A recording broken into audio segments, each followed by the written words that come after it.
qraflar. Çəkili qraf deyəndə biz nə başa düşürük? Çəkili qraf verilən tilin hər hansı bir qiyməti var. Və bu qiymətə biz çəki deyirik. Yəni weight adlandırırlar bunu. Amma bu qiymət ümumiyyətlə fərqli belə deyək də təyinatları ola bilər. Fərqli parametr kimi istifadə oluna bilər. Məsələn, iki təpə arasında til var və o tili biz yolun uzunluğu kimi götürə bilərik. Çəki kimi götürə bilərik, məsafə kimi, yəni fərqli burada məsələdən asılıdır. Yəni məsələdə yollardan danışırsa o yolun uzunluğu olur bir çox hallarda. Və yaxud da sürəti, ötürülmə sürəti ola bilər. Şəbəkədən, məsələn bir kompüterdən başqa bir kompüterə məlumatın ötürülməsi sürəti kimi də ola bilər. Amma ümumi götürsək bu çəkidir.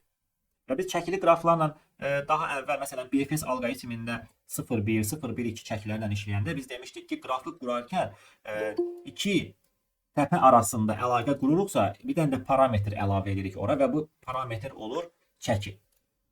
Biz bunu belə adlandırmışıq ki, biz siyahını pair götürürük. Pairin birinci tərəfi əlaqədə olduğu təpədir, ikinci tərəfi o təpənin qiymətidir, yəni çəkisidir. Yəni bu şəkildə təyin edirik. Matrixdən isə birbaşa matrixin xanalarında verilən dəyərlər elə həmin təpələr arasındakı çəkini bildirir. Yəni təyin olunması sadə bir prosesdir. Daha əvvəl də biz bunu etmişik. Bəs çəkili qrafda əsas istifadə olunan hansı alqoritmlərdir? Çəkili qraflarda ən qısa yolun tapılmasında istifadə olunan ən belə deyək də tanınmış alqoritm Dijkstra alqoritmidir. Dijkstra alqoritmi BFS alqoritminə bənzəyir, amma burada çəkilər müxtəlif olduğu üçün Dijkstra alqoritmi axtarışı hər zaman ən kiçik məsafə deyək ki, hara qədər baş veribsə, oradan davam edir. Yəni axtarışı, yəni həmin təpəni götürür, o təpədən axtarışı davam edir. Məsələn, BFS alqoritmi Q istifadə edirdi. Niyə görə? Çünki növbə-növbə axtarırdı və bilirdi ki, onsuz növbə-növbə axtaranda burada heç bir çəkinin önəmi yoxdur. Hər bir til bir vahid qiymətləndirilirdi. Amma indiki halda hər bir tilin fərqli qiyməti var. Və biz görürük ki, bir dənə source'umuz var. Özdə biz bunu adlandırırıq single source shortest path. Yəni verilən hər hansı bir təpədən yerdə qalan bütün təpələrə ən qısa məsafəni tapır. Dijkstra. Hər hansı bir dənə source var. Həmin source'dan yerdə qalan bütün təpələrə ən qısa məsafəni tapır. Deməli, bu öncə bütün təpələrin məsafələrini infinity qəbul edirik. Yəni doldururuq infinity-lə, müsbət bir, sonsuz bir ədədlə, maksimal ədədlə. Başlayacağımız təpə, məsələn, S nömrəli təpə distance olur 0. Yəni özündən özünə 0-dır bunun məsafəsi.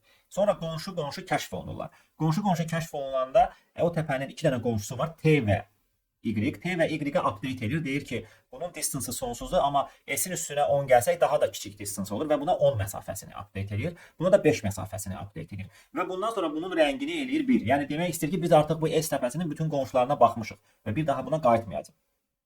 İndi yerdə qalan distance'lardan ən kiçiki hansıdır? 10 ilə 5 arasında ən kiçigi, onsuz da bunlar hələ ki növbəyə əlavə olunmayıblar, yəni infinity qalıblar. Ən kiçigi 5-dir və axtarışı 5-dən davam edir. 5-dən davam edəndə update-lərə bir dənə fikir verək. X-ə update edir 14, çünki 5-in öz distance'ı plus 9. Bu dinamik proqramlaşdırma məntiqi, hansı ki BFS-də də var idi. Yəni Y-ə olan məsafə üstə gələk tilin uzunluğunu yazırıq X-a. Əgər X-da kiçilmə baş verirsə.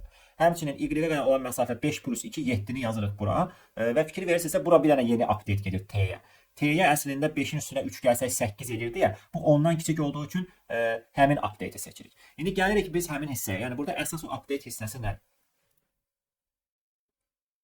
Biz bunu adlandırırıq. Yəni kitablardan oxusanız buna relax deyirlər. Yəni ki, distance-ın update olunması, rahatlanması. Yəni gəlirik, deyirik ki, əgər elə bir hal varsa ki, biz indi kəşf eləmişik distance U-dayıq. U-dan V-ni kəşf eləmişik. Düzdürmü? Distance U üzərinə həmin o çəkini gəlsək, bunlar arasındakı çəki. Əgər distance V-yə qədər olan çəkidən kiçikdirsə, onda biz distance V-ni update eləyə bilərik. Distance U üstə gələk həmin çəkiyə. Baxın, əsas olan hissə budur.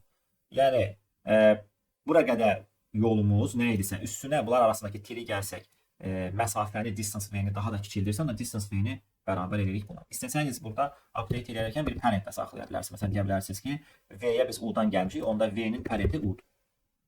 Bu da adi bir if şərtidir. Dijkstra bu şəkildə update eləyərək məsafələri minimallaşdırır və istifadə elədiyi struktur bunun olacaq priority queue və yaxud da multiset də istifadə edə bilərsiniz, amma priority queue daha tövsiyə olunandır. Deməli, priority queue-nu niyə görə istifadə edir? Çünki bu distancelar arasında hansı ən kiçikdirsə axtarışı oradan davam edir. Yəni burada sözsüz ki, greedy məntiqi də var. Yəni ən kiçik distance hansıdır, oradan davam edir axtarış.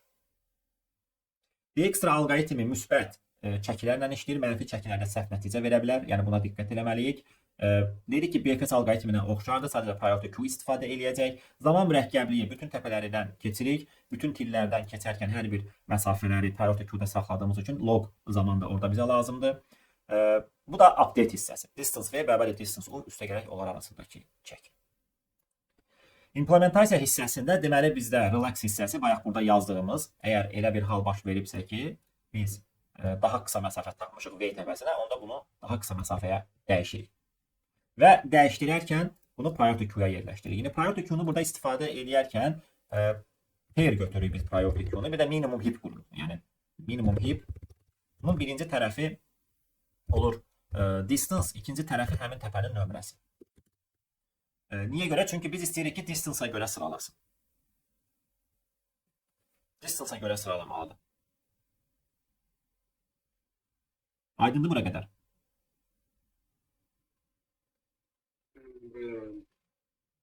Pair'dir bu. Bəli, pair götürəcək. İndi bunu da götürəndə biz burada nəzərdə tuturuq minimum heap. Minimum heap o deməkdir ki, priority queue-nun topunda minimumu saxlasın. Yəni distance-ı minimumdan götürüb axtarışı oradan davam edək. Bu ikinci tərəfdə təpəni ona görə saxlayırıq ki, biz bilək ki, bu distance hansı təpəyə aiddir. O təpənin qonşularına baxa bilək deyə. Yəni bunu mütləq saxlamalıyıq.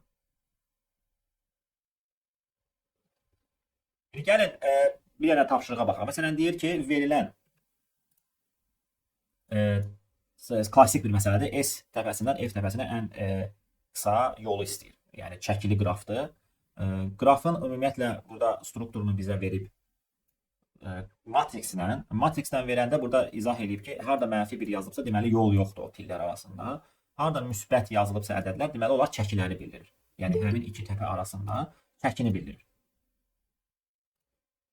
Və biz də iki dənə təpə source və finish. Source-dan başlayırıq finish.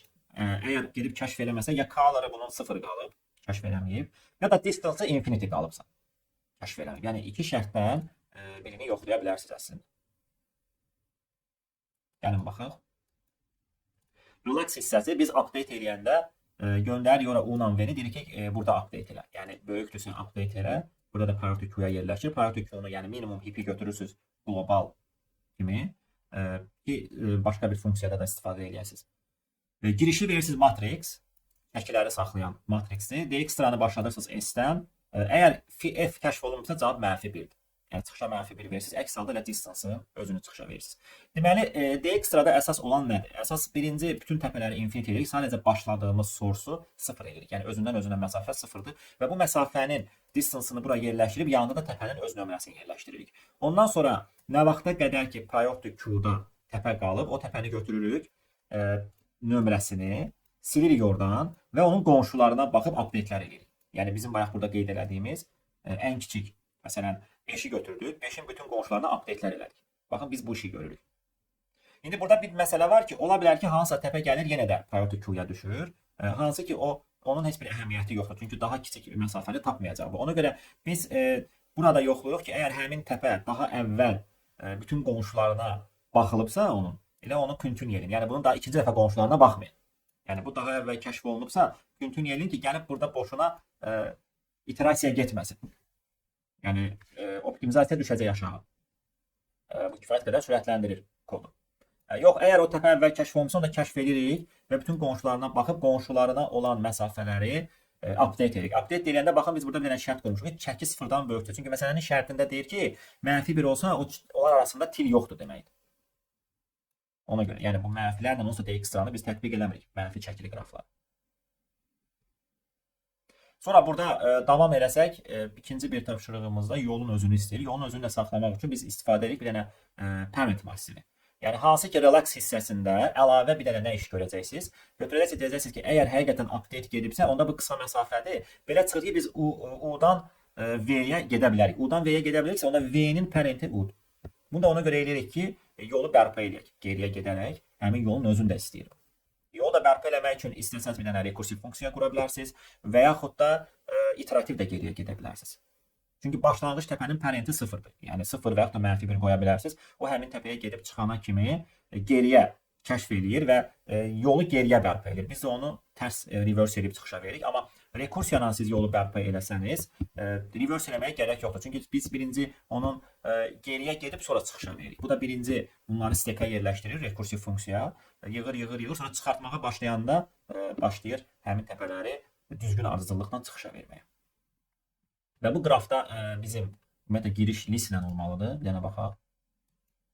List ilə verib, görürsünüz. List ilə veribsə, biz götürəcəyik vektor pair. Baxın, pair götürürsünüz ki, pushback eləyəndə yanında bunun çəkini də qeyd eləyəsiniz. Yəni, çəkili qrafları biz bu şəkildə təyin edirik. Əksər hallarda. BFS-də də eləmişdik, bu 0-1 çəkili qrafda, 0-1-2 çəkili qraflarında da eləmişdik biz bunu. Yəni, oradan artıq biz bilirik ki, yəni çəkili qrafları saxlamaq üçün ikinci bir parametr lazımdır bizə.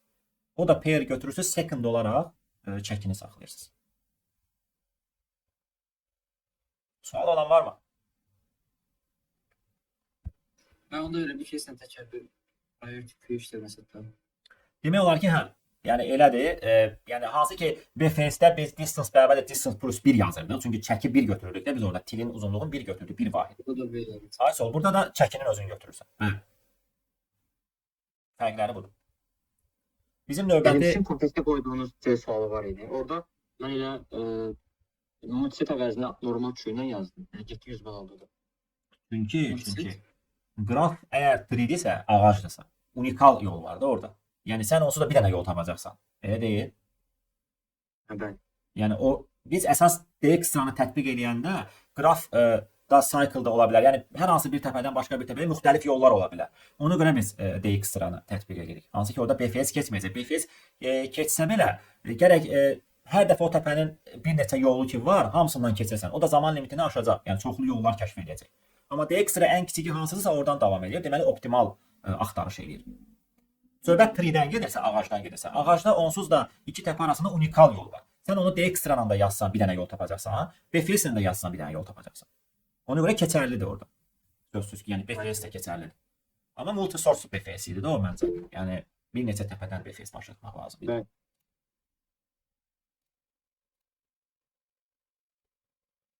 Multiset əvəz edir də priority queue-nu. Multiset priority queue-nu əvəz edir. Biz onu demək istəyirdik bayaq ki, yəni multiset də işlədə bilərsiniz. Priority queue minimumu saxlamır, minimum heap kimi. Multiset də minimumu saxlayır da, yəni begindən götürə bilərsiniz minimum. Yenə bir dənə alqoritmimiz var bizim. Bellman-Ford alqoritmi. Bəzi xüsusiyyətlərinə görə DX-dan üstünlüyü var, amma zaman mürəkkəbliyi aşağıdır bunun. İndi biz Bellman-Fordun ümumiyyətlə özəlliyi nədir? Bu mənfi çəkilərlə də işləyir. Mənfi cycle-da tapır, yəni dövrəni tapır. Mənfi cycle odur ki, yəni gəlirik, istədiyimiz qədər burada fırlanmaqla məsafələri mənfi sonsuzluğa apara bilərik. Məsələn, biz bu qrafda 1-dən tutaq ki, 4-ə olan ən kiçik məsafəni axtarmaq istəsəydik, əslində cavab mənfi sonsuzluqdur. Niyə görə? Çünki 1-dən biz gəlib 4-ə çatırıq, amma istədiyimiz qədər burada fırlanmaqla məsafəni minimumlaşdıra bilirik. Fikir versiniz, çünki mənfiyə aparaq. 1, mənfi 7, 2, 1, mənfi 7, 2 və bu şəkildə fırlana çəki azalır orada. Məsafə azalır. Və bunu sonsuzluq kimi düşünsək, əslində 1-dən 4-ə ən qısa məsafə təyin oluna bilmir. Və Bellman-Ford alqoritminin bəs işlənməsi necədir? Bellman-Ford alqoritmində ümumiyyətlə əsas qayda budur ki, iki təpə arasında ən uzun pəs, yəni neçə tildən ibarət ola bilər? Ən uzaq desək. Ən çıx bir dənə tildən ola bilər. Düzdürmü? Ən çıx bir dənə tildən ibarət ola bilər. Ən uzun pəsimiz, yolumuz ən çıx bir tildən ibarət ola bilər. Və Bellman-Ford alqoritmində biz bütün tillərin üzərindən ən çıx bir dəfə keçib updatelər eləsək, bu ən sonda garanti verir ki, sən ən qısa məsafəni tapmış olursan. İstənilən ardıcıllıqla keçə bilərsən tilləri. Burada heç bir önəmi yoxdur. Adi bir dənə siyahı saxla, ən çıx bir dəfə üzərindən keçməklə biz n vuraq m əməliyyatı, yəni təpələrin sayı vurulsun tillərin sayı qədər zaman mürəkkəbliyi burada baş verir. Amma sözsüz ki, çox böyük də tətbiqləri var Bellman-Ford alqoritminin. Bellman-Ford alqoritmində yəni istənilən bir tili götürürsən, amma bu da source-u məsafəsini 0 götürmək şərtinə yerdə qalanları infinity götür və başla updatelər eləməyə. Updatelər də eləyəndə onsuz da ən uzun məsafə ən çıx bir tildən ibarət ola bilər deyə. Ən çıx bir dəfə sən tillərdən keçəndən sonra o məsafəni gəlib minimumlaşdırırsan. Update'lər elə minimumlaşdırılır o məsafə. Və çox da sadə bir alqoritmdir. Baxın, bütün tillərdən ən çox bir dəfə keçirsiniz. Əgər infinity deyilsə update edirsiniz. Niyə görə biz bunu yoxlayırıq? Çünki ola bilər ki, biz o təpəyə gəlib çıxmamışıqsa U təpəsinə. Biz onda qərar verə bilmərik ki, V-yə gedə bilirik. Yəni U-ya qədər olan distance infinity qalıbsa, onda V-yə biz update eləyə bilmərik U-dan V-yə. O da infinity qalmalıdır. Ona görə bu şərti vermək mütləqdir. İndi burada biz tilləri daxil eləyəndə mən məsələn istifadə eləmişəm tuple. Niyə görə? Çünki rahat olsun. Mənim təpə, iki qonşu təpə, bu da onların çəkisi. Onların arasındakı çəkidir. Və bu şəkildə biz tuple götürəndə iç-içə dövr yazanda daha qısa yazmış oluruq. Yəni dövr içində bir dənə də dövr açırsınız tilləri gəzmək üçün və update-lər eləyirsiniz. Update-dəki bu relax hissəsi elə eyni DXtra-dakı hissədir. Yəni ümumiyyətlə bu relax hissəsi hamısında eyni olur. Yəni update hissəsidir. Məsafə daha da kiçilirsə, kiçik məsafəyə biz dəyişdiririk. Aşağısa bütün təpələri yenə də infinity yazırıq. Bir dənə başladığımız təpəni 0 qoyuruq distance. DXtra-da məsafə sıfır ola bilər. DXtra-da məsafə yox, müsbət çəklərlə işləyir də demişdik o. Sıfır olsa Yəni 0 olması o deməkdir ki, yəni onda 0-dır da çəkilər. elə bir defense-də biz DQ açırıq ki, qabaqdan sala bilək. Yox, burada elə şey yoxdur. Yox. DXtra ümumiyyətlə minimumu topda saxlayırsa, yəni ən kiçik distance hansısa oradan davam edir. Yəni bunun başqa modifikasiyaları yoxdur. Olsa belə, yəni zaman mürəkkəbliyi artacaq da. Yəni elə də, yəni orijinaldakı kimi işləməyəcək DXtra. Əgər başqa bir modifikasiya eləmək istəsəniz. İndi burada bir məsələ var ki, Bell-Manford negative cycle-dan tapır. Negative cycle-ın burada önəmi nədir? Biz bayaq qeyd elədik ki, negative cycle varsa qrafda. O deməkdir ki, hansısa bir təpədən başqa bir təpəyə gedən yolda negative cycle varsa, deməli ora olan ən qısa məsafə sonsuz bir məsafədir. Yəni biz onu istədiyimiz qədər minimallaşdıra bilərik. Sonsuz bir mənfi bir cavaba gətirə bilərik. Bəs bunu Bell-Manford necə detekt edir? Biz axı demişdik ki, en sıx bir keçid eləyəndən sonra garanti alırıq ki, bütün məsafələri minimallaşdırmışıq. Və Bell-Manfordda əgər biz bir dəfə də əlavə keçid eləsək, baxın, bundan əlavə bir dəfə də keçid eləsək, desək ki, bir dəfə də tilləri gəzək, görsək ki, hardasa kiçilmə baş verirsə, deməli negative cycle-dır. Düşmüşük. Negative cycle var ki, bu baş verir. Çünki normalda negative cycle olmasaydı, en sıx bir keçiddən sonra əldə olunan minimal məsafələrdən kiçik məsafə qalmamalıdır. Yəni daha kiçikinə update olmamalıydı. Amma biz bir dəfə də keçid eləyəndən sonra görsək ki, hansısa məsafə yenə kiçilir. Deməli bu mənfi cycle-a düşüb. Və mənfi cycle-a düşən həmin dövrəni necə təyin edirik? Biz orada bir dənə təpə təyin edirik. O təpədən başlayırıq geriyə gedib həmin o dövrəyə düşmək istəyirik. Maksimumda cycle-ın uzunluğu nə qədər ola bilər qrafda? Təpələrin sayıdır. Eyni dəfə bu prosesi eləyəndən sonra biz 100% bir dənə təkrar təpəyə gəlib çıxırıq. Yəni özümüzü elə bilin ki, orada dövrəyə salırıq, cycle-a salmalıyıq. O cycle-a salandan sonra həmin təpə vasitəsilə cycle-ı bərpa eləyə bilirik. Çünki bu məsələdə deyir ki, siz cycle-ın özünü çıxışa verin. Cycle-ın özünü istəyir ki, harda cycle baş verir. Varsa negative cycle, yes verir və hansı təpələrdən keçibsə. O təpələri verir. Yoxsa da no verirsən. Və Bell-Manfordun bu üstünlüyü hansı ki DXtra-da yoxdur. Məsəl üçün bu xüsusiyyətidir.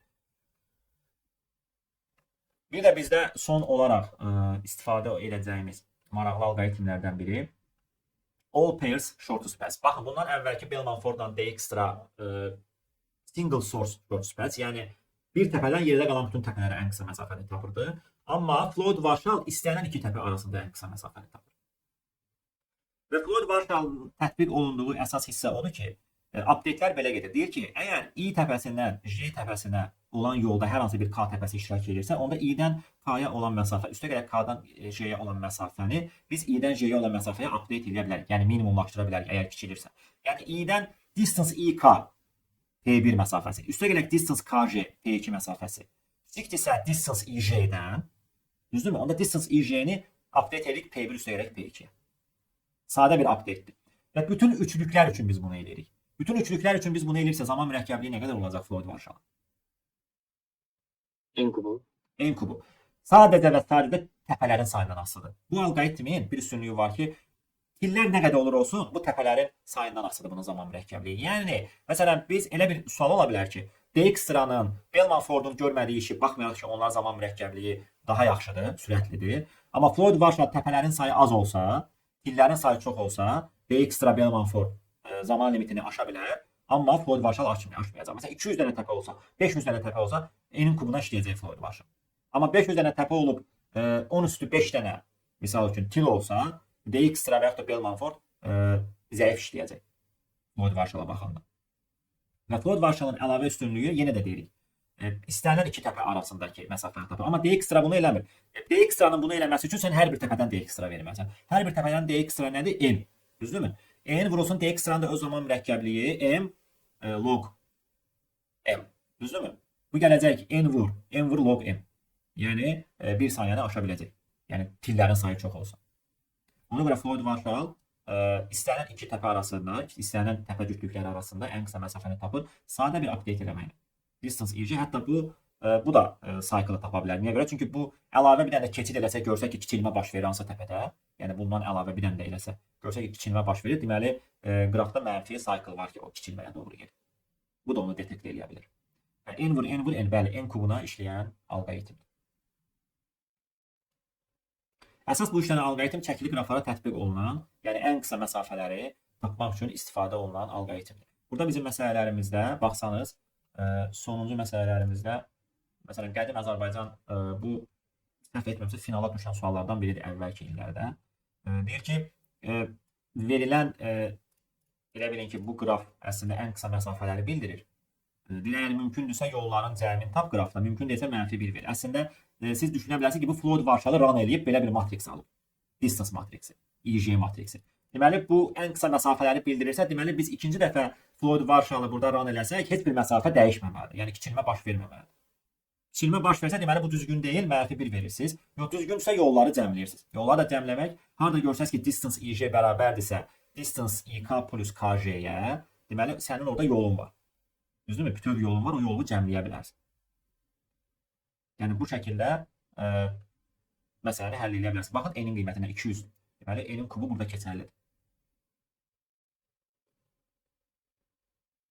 Tapşırıqlar əslində sayı çoxdur. Yəni, əvvəldən başlasaq Dijkstra, sonra gələcək Bellmanford və ən axırlarda da Floyd Marshall. Yəni, kifayət qədər tapşırıq var. Yəni, haradasa 20 dənə tapşırıq var. Yəni, orada siz özünüz görəcəksiniz ki, məsələn, yollar fərqli şəkildə verilir. Məsələn, deyir, hansısa bir çəki orada yol iştirak edirmi, til iştirak eləmirmi, ən qısa yolun özünü istəyir sizdən. Hansı, məsələn, negativ cycle-ın baş verdiyi cycle istəyə bilər sizdən. Yolların cəmi, bütün yollar, ən qısa məsafələrin cəmini istəyə bilər. Yəni, fərqli versiyada burada məsələlər görəcəksiniz. Maraqlı məsələlərdir. Bəzilərini də PDF-də yerləşdirmişik. Yəni, klassik formada olan məsələləri yerləşdirmişik. Dijkstra, Bellmanforda aid 2 məsələ, Dijkstra aid 2 məsələ, bir dənə axırıncısı da Floyd Marshall-a aid da bir məsələ yerləşdirmişik. Mövzumuz bu qədər. Şagirdlər.